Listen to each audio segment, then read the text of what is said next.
വിവാഹം കഴിഞ്ഞ ശേഷവും ഒട്ടനവധി ദമ്പതികൾക്ക് ലൈംഗിക ബന്ധത്തിൽ ഏർപ്പെടാൻ കഴിയാതെ ലൈംഗികരഹിത ജീവിതം നയിക്കേണ്ട ഒരവസ്ഥ വരാറുണ്ട്.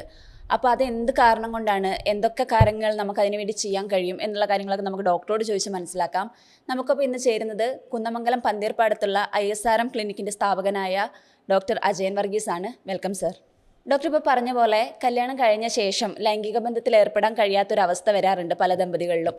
അതെന്തുകൊണ്ടാണ്? അല്ല, അതിൻ്റെ കാരണം എന്താണെന്ന് വെച്ചിട്ടുണ്ടെങ്കിൽ, ഒന്ന് ഇത് ഈ കാലഘട്ടത്തിൽ തുടങ്ങിയതാണ്. ഇത് വളരെ പണ്ട് തന്നെ ഉണ്ട്.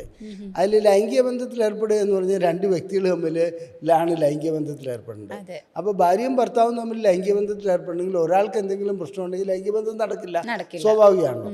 അപ്പോൾ ഇതിൽ പുരുഷന്മാരെ സംബന്ധിച്ചിടത്തോളം എന്താണെന്ന് വെച്ചിട്ടുണ്ടെങ്കിൽ അതിൽ കൂടുതലായിട്ടും കാണപ്പെടുന്നത് പെർഫോമൻസ് ആങ്സൈറ്റിയാണ്. അതായത് എനിക്കൊരു ലൈംഗിക ആയിട്ട് ഒരു സ്ത്രീയെ തൃപ്തിപ്പെടുത്താൻ കഴിയുമോ, എനിക്കതിനുള്ള കഴിവുണ്ടോ, ഞാൻ പോരാ എന്നുള്ളത് ഞാൻ തന്നെ തീരുമാനിക്കുകയാണെങ്കിൽ പിന്നെ ഭയപ്പാടുണ്ടാവും. അപ്പം അങ്ങനെ വരുന്നതാണ് പെർഫോമൻസ് ആങ്സൈറ്റി. അതുകൂടാതെ പുരുഷന്മാരെ സംബന്ധിച്ചിടത്തോളം ഇറക്ടൈൽ ഡിസ്ഫങ്ഷൻ വരാറുണ്ട്. ചില വ്യക്തികളെ സംബന്ധിച്ചിടത്തോളം പ്രമേഹം ഉണ്ടാകാറുണ്ട്, ഇത് അതുപോലെ തന്നെ പ്രഷർ ഉണ്ടാകാറുണ്ട്. അങ്ങനെ ലൈംഗികമായിട്ടുള്ള ശേഷിക്കുറവ് അതിനോടനുബന്ധിച്ചുണ്ടാകുകയാണെങ്കിൽ അവർക്ക് ലൈംഗിക ബന്ധത്തിൽ ഏർപ്പെടാൻ കഴിയില്ല. പിന്നെ ചില പുരുഷന്മാർക്ക് കഠിനമായ ശീഘ്രസ്ഖലനം ഉണ്ടാവും. ആ യോനിമുഖത്തേക്ക് ലിംഗം കൊണ്ടുവരുമ്പോഴത്തേക്കും ശുക്ലം പോയിട്ടുണ്ടാവും. അങ്ങനെ അവർക്ക് യോനിക്കുള്ളിലേക്ക് പ്രവേശിപ്പിക്കാൻ കഴിയില്ല. ഇതുകൂടാതെ വേറൊരു കൂട്ടരുണ്ട്, അവർക്ക് പുരുഷന്മാർക്ക് ഉള്ള ഒരു പ്രത്യേകത തന്നെയാണ്, അത്തരം പുരുഷന്മാർക്ക് ഹോമോസെക്ഷൽ ട്രെൻഡ് ഉണ്ടാവും. അതായത് പുരുഷനോടായിരിക്കും താല്പര്യം. അപ്പോൾ സ്ത്രീയെ അവിടെ നഗ്നയായി കണ്ടാലും അവരുടെ ലിംഗം ഉയരുകയില്ല, അവർക്ക് ലൈംഗികമായിട്ടുള്ള ഒരു താല്പര്യം ഉണ്ടാവില്ല. അതൊരു മരക്കഷ്ണം അവിടെ കിടക്കുന്നതുകൊണ്ട് അവർക്ക് തോന്നിയുള്ളൂ. ഓക്കെ, അങ്ങനെയുള്ള വ്യക്തികളെ സംബന്ധിച്ചിടത്തോളം ലൈംഗികമായിട്ട് ബന്ധപ്പെടാൻ പറ്റില്ല. പിന്നെ ചിലർക്ക് ജന്മന ഉള്ള സെക്ഷൽ അവേർഷൻ ഡിസോർഡർ ഉണ്ട്. ഈ അവേർഷൻ ഡിസോർഡർ എന്ന് പറഞ്ഞിട്ടുണ്ടെങ്കിൽ ലൈംഗികതയോട് ഒരു വെറുപ്പ്, ഇതൊക്കെ അയ്യേ ഒരു വൃത്തികേട് എന്ന് ചിന്തിക്കുന്ന ഒരു വ്യക്തികളുണ്ട്. അപ്പോൾ ആ കൂട്ടർക്കും ലൈംഗികമായിട്ട് ബന്ധപ്പെടാൻ കഴിയില്ല. പിന്നെ ജന്മനാ തന്നെ ചില വൈകല്യമുള്ള പുരുഷന്മാരുണ്ടാവും. ലൈംഗിക അവയവത്തിന് നീളം കുറവ് എന്ന് പറഞ്ഞിട്ട് മൈക്രോ പെന്നീസ്, അങ്ങനെയൊക്കെയുള്ള കാര്യങ്ങൾ. പിന്നെ ജനിതകമായിട്ടുള്ള തകരാറുണ്ടാവും. ചിലപ്പോൾ XXY ആയിരിക്കും. നമ്മൾക്കറിയാം നമ്മുടെ ക്രോമസോം വരേണ്ടത് 46 XY ആണ്. അത് XXY എന്ന് പറയുമ്പോൾ ക്ലിൻഫിൽട്രി സിൻഡ്രോമാണ്. അങ്ങനെയുള്ള ജനിതക അസുഖങ്ങളുള്ള ചില വ്യക്തികൾക്ക്, ജന്മനാ ടെസ്റ്റോസ്റ്ററോൺ ഹോർമോൺ തീരെ ഇല്ലാത്ത വ്യക്തികൾക്ക്, ഇങ്ങനെയുള്ള വ്യക്തികൾക്കൊന്നും ലൈംഗികമായിട്ട് ബന്ധപ്പെടാൻ കഴിയില്ല. അപ്പോൾ ഇവരുടെ ബയോളജിക്കലാണോ അതോ സൈക്കോളജിക്കലാണോ, എന്താണ് ഇതിൻ്റെ പ്രശ്നം എന്നുള്ളത് നമ്മൾ പരിശോധനകൾ വഴിക്ക് കണ്ടെത്തണം. ഇനി നമുക്ക് സ്ത്രീകളിലേക്ക് വരുമ്പോൾ, സ്ത്രീകൾക്കും ഇതേ അവസ്ഥകളിൽ ഈ പെർഫോമൻസ് ആങ്സൈറ്റിക്ക് തുല്യമായിട്ടുള്ള ഒന്നാണ് ഈ വജൈനസ്മസ്. അതായത് യോനിക്കുള്ളിലേക്ക് ലിംഗം കിടക്കുമ്പോൾ ചോര വരും, അല്ലെങ്കിൽ വേദന ഉണ്ടാവും, കഠിനമായ പ്രശ്നങ്ങളുണ്ടാവും, ഇല്ലെങ്കിൽ ചിലർക്ക് പ്രസവത്തെ പേടിയായിരിക്കും, പ്രസവിക്കേണ്ടി വരുമല്ലോ. അങ്ങനെയൊക്കെയുള്ള കാര്യങ്ങൾ വരുമ്പോൾ എന്നാണെന്ന് വെച്ചിട്ടുണ്ടെങ്കിൽ അവർക്ക് ഭയപ്പാടുകൊണ്ട് യോനി തുറക്കാതെ യോനിയുടെ മസിലുകൾ അടഞ്ഞു പോകും. അപ്പോൾ യോനിക്കുള്ളിലേക്ക് ലിംഗം കടത്താൻ കഴിയില്ല. അതൊന്ന്. ഇതുകൂടാതെ നേരത്തെ പറഞ്ഞ സെക്ഷൽ അവേർഷൻ ഡിസോർഡർ ഉണ്ടാവാം. അതുപോലെ തന്നെ ഹോമോസെക്ഷൽ ട്രെൻഡ് ഉണ്ടാവാം. ചിലപ്പോൾ ചില വ്യക്തികളെ സംബന്ധിച്ച് യോനിക്ക് നനവ് തീരെ ഉണ്ടാവില്ല. അവരുടെ യോനിയിലേക്ക് ലിംഗം കിടക്കുമ്പോൾ വേദന അനുഭവപ്പെടും. അപ്പോൾ അവരെ കൊണ്ട് തട്ടി മാറ്റുന്ന അവസ്ഥ വരാം. ഇതൊക്കെയാണ് ലൈംഗികമായിട്ടുള്ള, അതായത് ഈ ബന്ധപ്പെടാൻ കഴിയാത്തതിൻ്റെ പുരുഷൻ്റെയും സ്ത്രീയുടെയും ആയിട്ടുള്ള പ്രശ്നങ്ങൾ. ചില ഞാൻ നേരത്തെ പറഞ്ഞ ക്രോമസോമൽ അബ്നോർമാലിറ്റി സ്ത്രീകളിലും കണ്ടുവരാം. അവരെ സംബന്ധിച്ചിടത്തോളം യോനി ഇല്ലാത്ത ചില സ്ത്രീകളുണ്ടാവും. അതായത് തീരെ യോനി ഉണ്ടാവില്ല. പിന്നെ അതുപോലെ തന്നെ യോനി ഫ്യൂഷൻ, വജനൽ ഫ്യൂഷൻ എന്ന് പറയുന്ന ഒരു ഇതുണ്ട്. ലേബ്യ, അവരുടെ രണ്ട് ദളങ്ങളും ഒട്ടിപ്പിടിച്ചിരിക്കും. അതൊക്കെ ശസ്ത്രക്രിയ വഴിക്ക് മാറ്റേണ്ടതാണ്. ഇത്തരം കാരണങ്ങളാണ് ദമ്പതികൾ വിവാഹം കഴിഞ്ഞിട്ട് ലൈംഗിക ബന്ധത്തിലേക്ക് ഏർപ്പെടാൻ കഴിയാത്തതിൻ്റെ കാരണങ്ങൾ. ഡോക്ടർ, അപ്പോൾ പുരുഷനെ ബാധിക്കുന്ന ഇത്തരം പ്രശ്നങ്ങൾ എന്തൊക്കെയാണ്? അത് ഏറെക്കുറെ ഞാൻ പറഞ്ഞു കഴിഞ്ഞു. പുരുഷനെ ബാധിക്കുന്ന മെയിനായിട്ടുള്ളത് പെർഫോമൻസ് ആങ്സൈറ്റിയാണ്. അത് കൂട്ടുകാരിയിൽ നിന്നുണ്ടാകുന്നതാണ്. കൂട്ടുകാർ പറയാൻ നിൻ്റെ ലിംഗം പോരാ, അല്ലെങ്കിൽ നിനക്ക് ഇതിനുള്ള കഴിവുണ്ടോടാ, അവൾ നിന്നെ എടുത്തിട്ട് അടിക്കും, അങ്ങനെ ചെയ്യും ഇങ്ങനെ ചെയ്യും, നിനക്കൊരു സ്ത്രീയെ തൃപ്തിപ്പെടുത്താനുള്ള കഴിവില്ല എന്ന് ഏതെങ്കിലും കൂട്ടുകാർ പറഞ്ഞ് അവനെ പേടിപ്പിക്കുകയാണെങ്കിൽ അവനെ സംബന്ധിച്ച് അവൻ ബെഡ്റൂമിലേക്ക് വിറച്ചുകൊണ്ടാണ് വരിക. അങ്ങനെ വിറച്ചുകൊണ്ട് വരുന്ന വ്യക്തിയെ സംബന്ധിച്ചിടത്തോളം ലൈംഗിക ബന്ധത്തിൽ ഏർപ്പെടാൻ കഴിയില്ല. അവൻ ഭയപ്പാടോടെ മാറി നിൽക്കുന്ന ഒരവസ്ഥ വരും. ഓക്കെ, അതിൽ എന്നാന്ന് വെച്ചിട്ടുണ്ടെങ്കിൽ അത്തരം കാര്യങ്ങളൊക്കെ കൗൺസിലിങ്ങിലൂടെയാണ് നമുക്ക് മാറ്റാൻ പറ്റുക. അതിന് ചിലപ്പോൾ ഗുളികകളും ആവശ്യമുണ്ടാകുന്നുണ്ട്. അടുത്ത് പുരുഷനെ ബാധിക്കുന്നത് ഇറക്ടൈൽ ഡിസ്ഫങ്ഷനാണ്. അതും ഞാൻ സൂചിപ്പിച്ചു കഴിഞ്ഞു. അത് കാരണങ്ങൾ പലതുണ്ട് ഇറക്ടൈൽ ഡിസ്ഫങ്ഷന്. അത് ശേഷിക്കുറവിന് പ്രമേഹമാകാം, പ്രഷറാവാം, കൊളസ്ട്രോൾ ആവാം, ഹൃദ്രോഗമാകാം, അതുപോലെ തന്നെ ഞരമ്പുകളുടെ പ്രശ്നമാകാം. ഇതെന്താണ് പ്രശ്നങ്ങൾ എന്നുകൊണ്ട് കണ്ടെത്തിയിട്ട് ഇറക്ടൈൽ ഡിസ്ഫങ്ഷൻ ട്രീറ്റ് ചെയ്താൽ മാത്രമേ അത് ചികിത്സിച്ച് മാറ്റാൻ കഴിയുള്ളൂ. പിന്നെ ഉള്ളത് ഞാൻ നേരത്തെ പറഞ്ഞ ഹോമോസെക്ഷൽ ട്രെൻഡ്. പ്രായോഗികമായിട്ട് പറയട്ടെ, അതിന് ചികിത്സയൊന്നുമില്ല. അവരെ വിവാഹബന്ധം വേർപെടുത്തുന്നത് തന്നെയാണ് നല്ലത്. പിന്നെ ഉള്ളത് സെക്ഷൽ അവേർഷൻ ഡിസോർഡർ. അതൊരു പരിധിയൊക്കെ നമുക്ക് ചികിത്സിച്ച് മാറ്റാൻ കഴിയും. പിന്നെ ഇത്തരം കാര്യങ്ങളെല്ലാം ഉണ്ടെങ്കിൽ കൂടി ചില പുരുഷന്മാരെ സംബന്ധിച്ചിടത്തോളം ഈ അസുഖങ്ങളെല്ലാം ഉണ്ടെങ്കിലും അവരത് മറച്ചു വയ്ക്കും.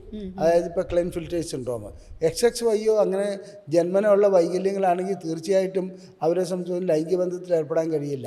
അത് അങ്ങനെ ലൈംഗിക ബന്ധത്തിൽ കഷ്ടപ്പെട്ട് ഏർപ്പെട്ടിട്ടും കുട്ടികളോട്ട് ഉണ്ടാവുകയില്ല. അങ്ങനെയുള്ളൊരു ഈ എന്തെങ്ങനെയെങ്കിലും ഒരു കല്യാണം കഴിക്കുക എന്നുള്ളതല്ല, കല്യാണം കഴിച്ചാൽ അത് പ്രൊഡക്റ്റീവ് ആവണം. ഇവിടെ പ്രൊഡക്റ്റീവ് ആകാത്തൊരു അവസ്ഥ വരികയാണെങ്കിൽ തീർച്ചയായിട്ടും അവർ വെറുതെ ഡോക്ടർമാരുടെ പുറകെ ഇങ്ങനെ നടന്നുകൊണ്ടിരിക്കുക എന്നുള്ളത് കഴിഞ്ഞ് വേറെ കാര്യമൊന്നുമില്ല. ഡോക്ടർ, ഇപ്പം വിവാഹം കഴിഞ്ഞിട്ടും സ്ത്രീകൾക്ക് ബന്ധപ്പെടാൻ കഴിയാത്തത് എന്തുകൊണ്ടാണ്? അല്ല, ഇതിൽ സ്ത്രീകളെ സംബന്ധിച്ചിടത്തോളം അവർക്ക് പെർഫോമൻസ് ആങ്സൈറ്റിക്ക് തുല്യമായിട്ടുള്ളൊരു ഇതാണ് ഈ വജൈനസ്മസ് എന്ന് പറയുന്നത്. ഒരു പേടിയാണത്. ആ വജൈനസ്മസ് ഉടലെടുക്കുകയാണെങ്കിൽ ഒരു കാരണവശാലും അവർ ബന്ധപ്പെടാൻ സമ്മതിക്കില്ല. ബന്ധപ്പെടാൻ ശ്രമിക്കുമ്പോൾ അവർ മെല്ലെ മെല്ലെ പുറകോട്ട് പോകും. പുരുഷനെ ഇങ്ങനെ തള്ളിക്കൊണ്ടിരിക്കും. അതിങ്ങനെ പുറകോട്ട് പോയിക്കൊണ്ടിരിക്കും. ഒരിക്കലും യോനിക്കുള്ളിലേക്ക് ലിംഗം കടത്താൻ സമ്മതിക്കില്ല. മാത്രമല്ല, അഥവാ യോനിക്കുള്ളിലേക്ക് വിരലുകൾ പ്രവേശിപ്പിക്കാനോ എന്തെങ്കിലും ചെയ്യുകയാണെങ്കിലോ അല്ല അലറി ഒച്ചപ്പാടുണ്ടാക്കുന്ന ഒരു അവസ്ഥ ഉണ്ടാവും. ഇത്തരം കേസുകളിൽ ഏറ്റവും പ്രധാനപ്പെട്ട കാര്യം എന്താണെന്ന് വെച്ചാൽ ഇവരുടെ ബന്ധുക്കളോ കൂട്ടുകാരികളോ ആരെങ്കിലും പറഞ്ഞിട്ടുണ്ടാവും ലൈംഗികമായിട്ട് ബന്ധപ്പെടുമ്പോൾ ആദ്യം വേദന വരുമെന്ന്. അങ്ങനെ വേദനയൊന്നും വരുന്ന കാര്യമല്ല ലൈംഗിക ബന്ധം. അങ്ങനെ വേദന വരുമെന്ന് പറഞ്ഞിട്ടുണ്ട്. അവർ ഈ വേദനയെ പ്രതീക്ഷിച്ചിട്ട് അവരുടെ യോനി ദളങ്ങളങ്ങ് അടഞ്ഞു പോവുകയാണ്. അതുകൊണ്ട് അവർക്ക് ലൈംഗികമായിട്ട് ബന്ധപ്പെടാനുള്ള പേടി ഉടലെടുക്കുന്നു. രണ്ട്, പ്രസവത്തെക്കുറിച്ചുള്ള പേടി. പ്രസവിക്കുമ്പോൾ അങ്ങനെയായിരിക്കും ഇങ്ങനെയായിരിക്കും എന്നുള്ളത് ആ പേടി കൊണ്ടും എന്താണ് ഈ രീതിയിലുള്ള ലൈംഗിക ബന്ധത്തിന് പോലും അവർ സമ്മതിക്കാത്തൊരു അവസ്ഥ വരും. അത് അത്തരം സ്ത്രീകളെ സംബന്ധിച്ചിടത്തോളം അവർക്ക് കൗൺസിലിംഗ് ആവശ്യമാണ്, ബോധവൽക്കരണം ആവശ്യമാണ്, അതുപോലെ തന്നെ ഡയലേറ്റർ തെറാപ്പി ആവശ്യമാണ്. പിന്നെ വരുന്നതെന്നു വെച്ചിട്ടുണ്ടെങ്കിൽ ഞാൻ നേരത്തെ സൂചിച്ച ഹോമോസെക്ഷൽ ട്രെൻഡാണ്. ഹോമോസെക്ഷൽ ട്രെൻഡുള്ള സ്ത്രീയെ സംബന്ധിച്ചിടത്തോളം അവരെ നമുക്ക് ഒഴിവാക്കുക, അവർ ഒന്നും ചെയ്യാൻ കഴിയില്ല നമുക്ക്. അതവരുടെ ഒരു പ്രകൃതമാണ്. ബാക്കി സെക്ഷൽ അവേർഷൻ ഡിസോർഡർ അങ്ങനെയുള്ള കാര്യങ്ങളൊക്കെ സ്ത്രീകളിൽ കണ്ടുവരുന്നുണ്ട്. മെയിനായിട്ട് വരുന്നത് വജൈനസ്മസ് ആണ്. ഡോക്ടർ, അപ്പം ഇത്തരം രോഗികളിലുള്ള ശേഷിക്കുറവിനെ നമുക്ക് എങ്ങനെ പരിഹരിക്കാൻ പുരുഷന്മാരിൽ കണ്ടുവരുന്നത്? അതെ, പുരുഷന്മാരിൽ കണ്ടുവരുന്ന ശേഷിക്കുറവിന് സാധാരണ രീതിയിലുള്ള ചികിത്സയാണ് ആവശ്യം. ശേഷിക്കുറവിന് ആദ്യം പരിശോധനകൾ നടത്തണം. അത് ഹോർമോൺ സംബന്ധമായോ ഞരമ്പ് സംബന്ധമായതാണോ, അത് ഇനി രക്തക്കോളിൻ്റെ പ്രശ്നമാണോ, അവരുടെ അടിസ്ഥാന പ്രശ്നം എന്താണെന്ന് നമ്മൾ കണ്ടുപിടിക്കണം. ആ അടിസ്ഥാന പ്രശ്നം കണ്ടുപിടിച്ചിട്ട് അതിനനുസരിച്ചുള്ള ചികിത്സയിലേക്ക് നമ്മൾ വരിക. അവർക്കത് പരിഹരിക്കാൻ കഴിയും. അതിനുശേഷം ലൈംഗിക ബന്ധത്തിൽ ഏർപ്പെടാനും കഴിയും. ഡോക്ടർ, ഇപ്പോൾ ശീഘ്രസ്ഖലനം UCM കാരണമാകാറുണ്ടോ? അതെ, UCM എന്ന് പറഞ്ഞാൽ അൺകൺസുമേറ്റഡ് മാരേജ് ആണ് ഉദ്ദേശിച്ചത്. അപ്പോൾ അതിൽ ശീഘ്രസ്ഖലനം എന്ന് പറഞ്ഞിട്ടുണ്ടെങ്കിൽ ഒരു പുരുഷനെ സംബന്ധിച്ചിടത്തോളം യോനിക്കുള്ളിലേക്ക് കടന്നിട്ടാണ് സാധാരണ ഈ ശുക്ലവിസർജനം ഉണ്ടാകുക. ഇത് ചില പുരുഷന്മാരെ സംബന്ധിച്ച് അതികഠിനമായ ശീഘ്രസ്ഖലനമായിരിക്കും. അതായത് അവർ സ്ത്രീയുടെ യോനിക്കുള്ളിലേക്ക് പ്രവേശിക്കുന്നതിന് മുമ്പ് അതിൻ്റെ അടുത്തെത്തുമ്പോഴത്തേക്കും ശുക്ലം പോയിട്ടുണ്ട്, അതോടുകൂടി ലിംഗം തളരും. ഇത് പലതവണയായിട്ടും ഇങ്ങനെ തന്നെ ആവർത്തിക്കപ്പെടുന്നതോടുകൂടി ലൈംഗിക ബന്ധം സാധ്യമായ ഒരു രീതിയിലേക്ക് പോകും. അതാണ് പുരുഷൻ്റെ കഠിനമായ ശീഘ്രസ്ഖലനം അൺകൺസുമേറ്റഡ് മാരേജിലേക്ക്, അതായത് ലൈംഗിക രഹിത വിവാഹ ജീവിതത്തിലേക്ക് പോകുമെന്ന് പറയുന്നത്. അതിനും ശരിക്കും ചികിത്സിക്കേണ്ടത് എന്താണ്? ശീഘ്രസ്ഖലനത്തിനുള്ള ചികിത്സയാണ് അതിനകത്ത് നൽകേണ്ടത്. അത് രണ്ടുപേർക്കും അതിൻ്റെ കൗൺസിലിംഗ് നൽകി ശീഘ്രസ്ഖലനത്തിനുള്ള ചികിത്സ നൽകണം. ഡോക്ടറെ, ഇപ്പോൾ കുറേ ആയിട്ട് കേട്ടുവരുന്ന കാര്യമാണ് വജൈനസ്മസ് എന്നുള്ളൊരു രോഗമാണോ രോഗാവസ്ഥയാണ് എന്താണെന്നുള്ളത് കറക്റ്റ് അറിയില്ല. അപ്പോൾ എന്താണ് വജൈനസ്മസ്? അല്ല, അതൊരു ഒരവസ്ഥ എന്ന് മാത്രം പറഞ്ഞാൽ മതി. അതായത് നമ്മുടെ ഇപ്പോൾ കൈ കണ്ണിലേക്ക് കൊണ്ടുവരികയാണെങ്കിൽ കണ്ണ് സ്വാഭാവികമായിട്ടും അടയും. അത് നമ്മളാരും നിയന്ത്രിച്ചാൽ, ഇപ്പം എൻ്റെ കണ്ണെൻ്റെ കയ്യിലേക്ക് കൊണ്ടുവരുമ്പോൾ അടയില്ല. ഞാൻ മറ്റൊരാളുടെ കണ്ണിലേക്ക് കൈ വിരൽ കൊണ്ടുപോവുകയാണെങ്കിൽ അടയും. അത് ഓട്ടോമാറ്റിക്കലി സംഭവിക്കുന്നതാണ്. ആ രീതിയിലുള്ളൊരു അവസ്ഥയാണ് വജൈനസ്മസ്.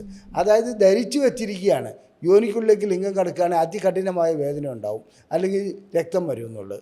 അപ്പോൾ അതികഠിനമായ വേദന ഉണ്ടാവുമെന്ന് കരുതുന്നതോടുകൂടി ഈ പെൽവിക് ഫ്ലോറിൽ, അതായത് അതിൻ്റെ താഴെയുള്ള മസിലെല്ലാം കൂടെ കൺട്രാക്ട് ചെയ്യും. അപ്പോൾ യോനിക്കുള്ളിലേക്ക് ഒരു പൊട്ടുസൂചി പോലും കിടക്കില്ലാത്ത അവസ്ഥ വരും. അതാണ് വജൈനസ്മസ്. പിന്നെ അതിനുള്ള ചികിത്സയിലേക്ക് ഡയലേറ്റർ തെറാപ്പി അങ്ങനെയുള്ള കാര്യങ്ങളുണ്ട്. അത് ഞാൻ വിശദമാക്കാം. ഡോക്ടർ, അപ്പോൾ വജൈനസ്മസ് നമുക്ക് ചികിത്സിച്ച് ഭേദമാക്കാൻ കഴിയുന്നതാണോ?